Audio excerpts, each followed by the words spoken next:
What's up, guys? It's your boy Nathan Vasa back again with another YouTube video. Today we're going to be talking about the Chicago Bears and what they did in the draft, because I feel like there's a lot of things that I want to talk about in terms of what they did this offseason. Make sure you guys leave a like, comment, and subscribe. Turn on post notifications. And yeah, let's get into it.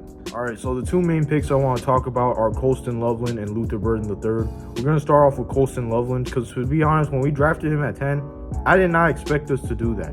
I didn't expect him to be the player taken off the board, and I didn't expect him to be the first tight end taken off the board. Initially, I thought we should have drafted Tyler Warren just because he was right there, but apparently, according to multiple people in the NFL, Colston Loveland's draft stock was heating up by the time the draft was approaching, so the Chicago Bears might have gotten a good value pick at that position. The more I think about the pick, the more I like it. You know, I think Colston can be a really good player for us. He's a good playmaker. He seems like he can be a good quarterback-friendly option for Caleb Williams, which is something that he needs in his second year.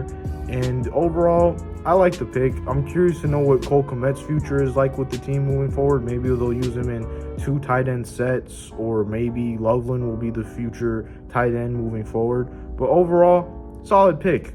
I can't be mad at it.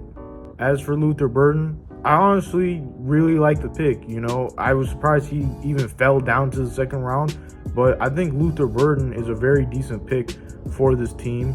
I think that he'll fit in good with Rome and DJ. And in general, this is another playmaker in Ben Johnson's offense that I really am looking forward to see suit up to play with this unit. And to be honest with you, especially since with Keenan Allen potentially leaving us, it feels like it's an even better option because he's younger, he's cheaper, and in general, at this moment in time, he seems to have a higher ceiling than what Keenan would bring. So in general, I really like the Luther Burden pick. We also addressed some other needs as well. We got Shamar Turner, the defensive tackle out of Texas A&M. I think he's going to be pretty good for us. We need more defensive tackle help anyway. Our D-line isn't the strongest, so I'm glad we at least picked him up. And in general, I just feel like the Bears had a pretty solid draft class. It wasn't as exciting as last year's for obvious reasons, but it's pretty good. You know, we got a lot of playmakers on both ends of the ball, and really there's not much to ask for. Now, as a Bears fan, I'll admit that we've honestly been off-season champions for the past 3 years. And to be honest with you, yeah, until I see results in the regular season, I'm not going to sit there and talk about, you know, be all hyped about this team. Because I feel like once we get into the regular season, once we start winning games, then we could be excited. But until then, I'm going to just chill out, relax. I think the Bears are doing good.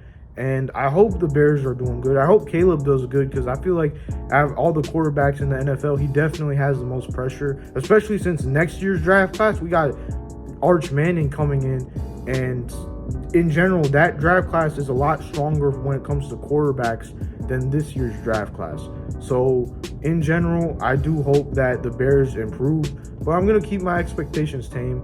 And yeah, that's pretty much it. Hope you all enjoy this video. That's my thoughts on the draft and the offseason. It's been your boy Nathan Vasa. I'm out. Peace.